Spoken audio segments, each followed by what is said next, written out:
Self-awareness and authenticity is key to be an effective leader today. But how does it play out across national cultural boundaries? Salomé Trambach has worked as a leader across 7 very different countries and cultures. Let's ask her to share her experience. Welcome to the Excellent Executive Coaching Podcast. I'm your host, Dr. Katrina Burrus, and today we have Salomé Trambach. And Salomé has an exceptional background of working into many different countries, China, Mexico, Denmark, Ghana, to mention a few. So, Salomé, welcome. Thank you so much. I'm very, very happy to be here. Yeah, well, that's great. We're delighted to have you and to hear your experiences in these different countries. So tell us, what did you learn about leadership when working in these different countries? Let's say, for example, in China. Right. Well, I think one of the privileges that I've had is to be able to, so I come from Denmark in Europe, and I've had a privilege to be able to move, live, and work in a lot of different countries around the world, all of them being extremely diverse. And one of them is China, where I used to work in Shanghai, which was an absolutely amazing experience, but also very challenging and very eye-opening, I would say, because one of the biggest learnings that I have, in particular, working in China, is the level of adaptability that you need as a leader coming from a different culture, where it is that you have to lead a team and be a part of a team and kind of be able to kind of interact with people that are really different. Like, for example. Yes. When I was working in China, we were actually working in a company, both Danish and Chinese. So doing business with Denmark and China. And specifically, the team was half Chinese and half Danish. So that was really interesting and really great place to be in order to really see the differences between the different cultures. So one of the things that is very typical about Chinese business culture in general is that it is definitely very hierarchical. It is, you need to respect seniority, you need to respect your leaders. You don't necessarily speak as part of the culture in general. You don't necessarily speak without having been given the word. In comparison, the Danish business culture is in complete opposite, because in Denmark, where I'm from, so I'll use, we to describe that, is that it's very much focused around flat hierarchies in the sense that the leader is really close to the employee. And that exists as well in bigger organizations. And so it is very normal for people to speak up, to say their opinions, and to dare to disagree with management. That doesn't really happen in Chinese culture. So when you are in a team where you have employees that are both Danish and that are both Chinese, it's super important to take that step back and say, okay, what do I need to do in order to achieve the result that I want when I'm in a team that is so different? And this is where being able to have a little bit of self-awareness comes in handy, because you need to question yourself. You need to put yourself into question. How is it that I lead normally as a manager? How am I in a team? What is it that I need to be doing differently? So how did you lead differently? For example, because here, I'm sure the Chinese thought maybe the Danish were very rude to interrupt their boss and contradict them. So here you are a leader of 2 very different cultures. And so how did you manage that? Right. So I was fortunate enough as well to be working with an incredible leader myself, a Danish woman. And then I had people that I would be managing in terms of our projects who were Chinese.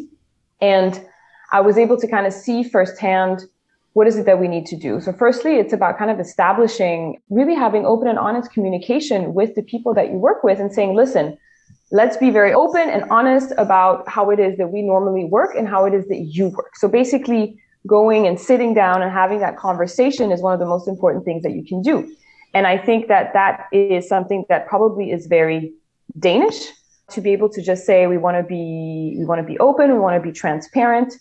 And slowly you have to acknowledge that in cultures that are very different from yourself, it's going to take time.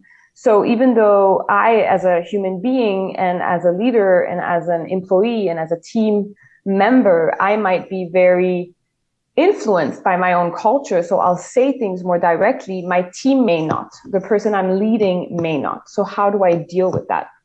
And one of the things that we were working with was very much around feedback. So how to give each other honest and open feedback, leading these kind of workshops around how to actually be able to be open and honest with each other. And in order to do that, you have to do a lot of back work, because automatically, if you just start from day one, nobody's going to be honest with you, because they're not going to dare to ever say anything that's wrong or disagree with you as a boss, disagree with you as a team member. That's not going to happen. So you need to have those initial conversations in the beginning, and you need to establish safety, psychological safety, and trust in order to get to that level. So how did you, because I imagine that the Chinese, for them, it was very hard. For the Danish, a lot less. So how did you establish that safety to allow the Chinese people to speak up and contradict their boss eventually? The best way to do that, and what we did, was very much around actually showing vulnerability. So if you want somebody else to open up, which we did with them, we wanted them to be able to dare to speak up, because we wanted to hear their perspectives and know what they were thinking and the ideas that they could bring to the team, to the project. And so the best way to do that is to be able to honestly give yourself almost negative feedback.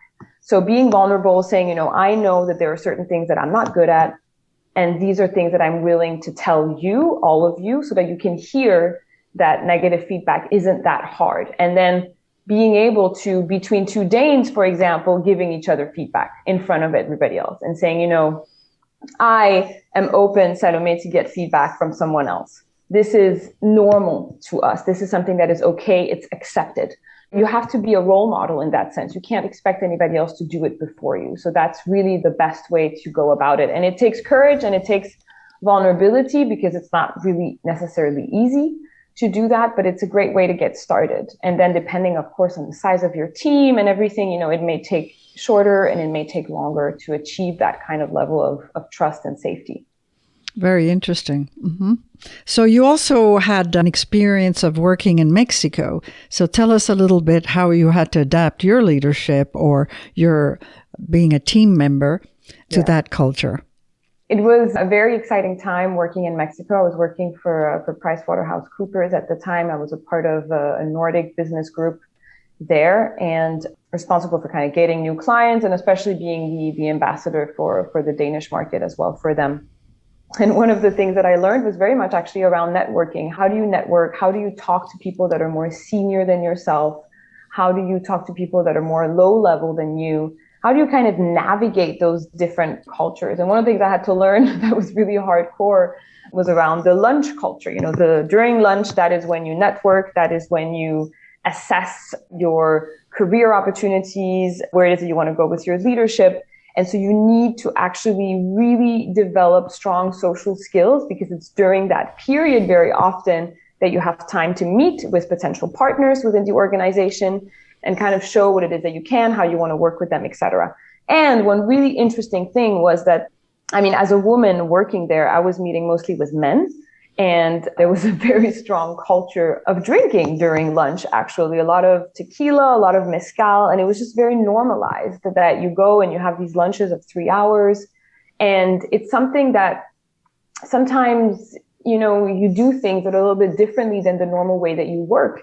And so I was obviously young and open-minded and just wanted to kind of dive into that culture. And so all of the meetings that we had were very much surrounded around that. And that made it possible for people to be a little bit more relaxed and to talk more about the opportunities, about how to work together, about how to collaborate, these kind of things.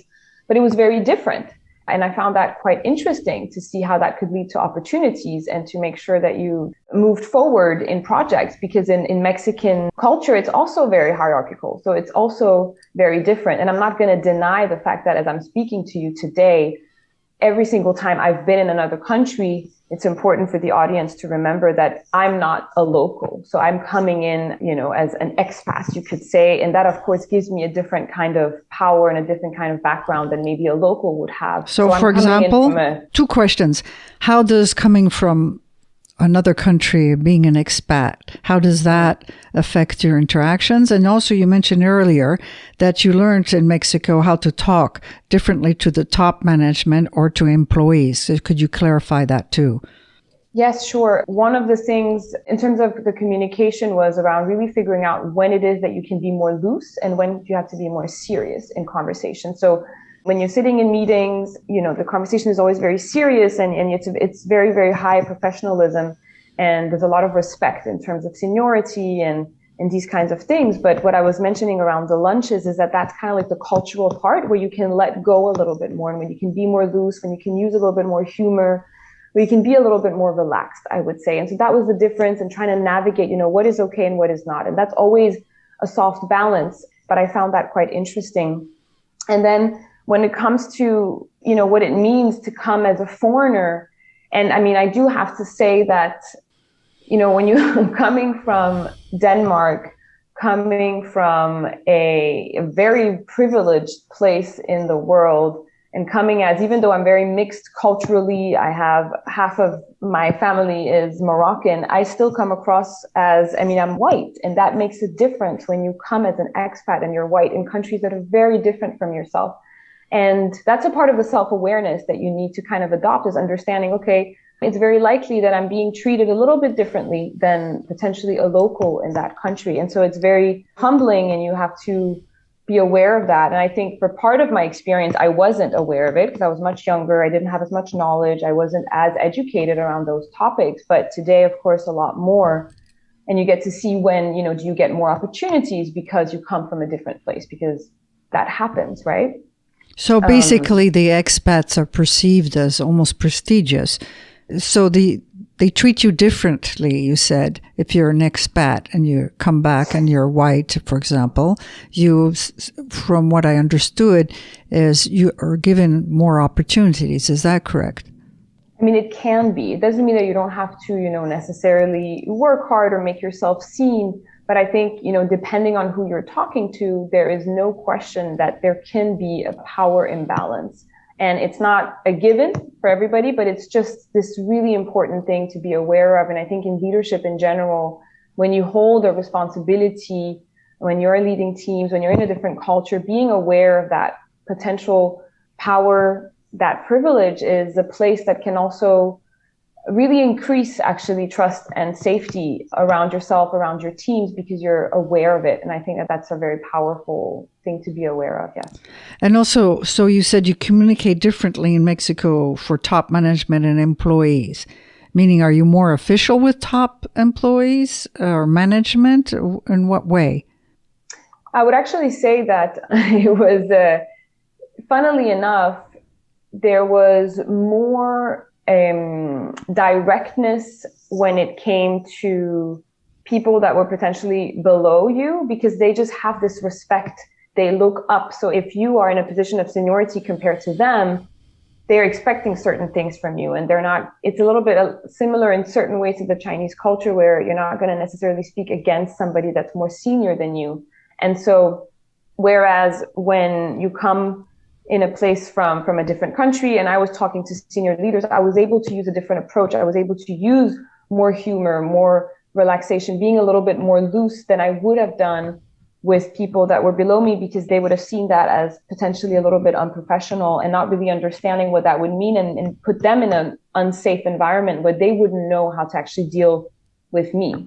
I see. So for employees, you would have to be a little bit more official or be aware that they perceive you as higher up or in the pecking order, let's say, in the business pecking order. Yeah, exactly. And therefore, if you were too wanting to be their friends, in fact, it would be counterintuitive. They would feel like more insecure, because that's not done. Is that what you're saying? Yes, absolutely. Mm-hmm. Absolutely. Good. That's right. You also worked in Ghana. Now that's in Africa, of course, and that's probably yet another cultural experience. Yes, another cultural experience. At that point, I mean, I was not leading a team. I was working for the Danish embassy in Ghana at the time, many years ago now, but I fell in love with the country. I fell in love with the culture. There was definitely a sense of even though internally in Ghana, again, we're talking about cultures, business cultures as well, that are more hierarchical, where hopefully you cannot say the wrong thing to somebody that's senior. Coming in from a place of, even though I was not a diplomat, but I was coming in from a place of diplomacy, working with a lot of company leaders in Ghana and in the Nordics who wanted to come and do business in Ghana. There was definitely an interesting way to communicate because it was very much around understanding the culture. Here, it's really about immersing yourself 1,000% into the culture, showing interest in the small things, showing an interest in the food, in the music. I mean, really giving, I would say, very much your heart, because they respond so well to that. And that was also one of the things that made me extremely comfortable being in that country, because I loved all parts of the culture. But it's really a place where the more you engage with the activities that can happen outside of work, where you engage with knowledge around politics, or whatever else that happens in society, the more respect you are given and the more opportunities you're given, because you really try to belong and you're trying to really show that you respect the culture, you respect the people. And I think that was one of the things that I really got from working there. Absolutely. So if they see your effort to be integrated and interested in their culture, they respond positively. Is that what you're saying? Absolutely. With the colleagues I was working with who were Ghanaian, it was really small differences. It was, for example, sitting at lunch, and sometimes you would have I'm going to use the word again, expats, because they're only there for a few years, sitting and having lunch in one part of the room, maybe a more traditional Danish Nordic lunch. And then you would have the Ghanaians who would come and sometimes bring a lot of different food, and it would be very a festive environment to kind of be in, and being able to say, well, I'm actually interested in that. Like, I want to know I want to be a part of that. Can I do something? Can I take part in it? Will you tell me more about what it is that you're eating? I want to know. I want to dive into it. I want to taste it. Like, it's really small things that just show that you're not just there for a business opportunity. You're there to also immerse yourself in what's happening. You're there because you're interested in the culture, but you're also interested in the individual. And that makes a huge difference, because it creates a less of a distance between people. I see. They appreciate, first of all, a wonderful learning experience to really integrate, show interest, adapt to their culture, not stay in a sort of a bubble of the diplomacy. Yeah, and if I may say, I mean, of course, it's relevant for everywhere. It was just something that I really noticed there more than anywhere else. What could you say was different about the leadership in Ghana compared to the other countries? I mean, of course, again, we're talking about the bubble. When you're working for an embassy, you are in certain ways a little bit in a bubble, I would say, because you're kind of almost in your own country, but not. But what I've noticed in the business culture there itself and in leadership is, again, it might sound a little bit similar to what I've mentioned before around China and Mexico, but it's really respecting leadership, but also the culture here is extremely important, because in Ghana, you also have, depending on the region that you're working with, you will have different chiefs. So you will also have people that are on a societal level leading communities. And those are also people that you need to kind of be aware of and understand. So having that kind of overall knowledge when you're there is really, really important. So knowing the different tribes and their importance in that community. Yeah, the impact that they might have, exactly, depending on where you're working. Are you working with a company that's trying to do some production in one part of the country, or are you working with a company that's doing business in the capital? Like, based on that, you need to adapt a little bit and understand the different regions, because they're also very different from one another. So from all these different cultural experience, what would you say that good leadership is? If someone were to, for example, I'll precise the question. If someone were to lead different teams in different countries, what advice would you give them? I would definitely give them the advice that the most important thing is open-mindedness, which means that you're coming in with a certain perspective of the world. You need to have really a learner's mindset. So be super open to everything that you're going to be dealing with, the culture, the way of doing business, anything, like really being willing to understand that the way you've been doing work until now may be completely different and seen in a completely different way. So open-mindedness, adaptability is very related to that. So being able to adapt to the environment that you're in and doing, that research before you actually go anywhere and start in a new place to understand, okay, how am I going to deal with the particular culture? And then inclusiveness. So inclusion. I mean, this is also something that's very relevant, not just if you're going from one country to the next, but often you're going to find yourself in an organization with a lot of different kinds of people, both on personality, but background and from experience of ethnicity, like all these different things. So inclusion, being able to find ways to lead in a way that is safe, where people feel included, is super, super critical. So what can you do as a leader to challenge your own views, to look a little bit into what are your own biases and limitations in order to come to a new place and actually feel that you are making an impact by including people in different ways that you may have done before, because you're working with people that are very different than you've worked with before. Thank you very, very much for this. It's super interesting, all the more so for me because I've been in China, worked in Mexico and Denmark, and I had Ghanaians as clients. So thank you very Amazing. much. Most interesting. And where can people get a hold of you? So they can get a hold of me either on LinkedIn. You can also go on my website, which is my name, SaloméTrambach.com. So SaloméTrambach. That's my name. You can also find me there on LinkedIn. Thank you so much, Salomé. Thank you very much, Katrina. It's been a pleasure to be on your show. Thank you. We would love to know what you thought of this podcast. Write us an email at drkatrina with a K at excellentexecutivecoaching.com. We would love to hear what you liked and what we could improve. This podcast has been sponsored by excellentexecutivecoaching.com.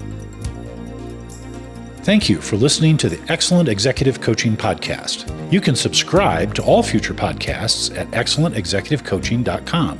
Join us each Wednesday to learn more about the latest trends in leadership techniques and bring your coaching to the next level. To learn more about Dr. Burrus' CEO Mastermind, use the contact form at excellentexecutivecoaching.com.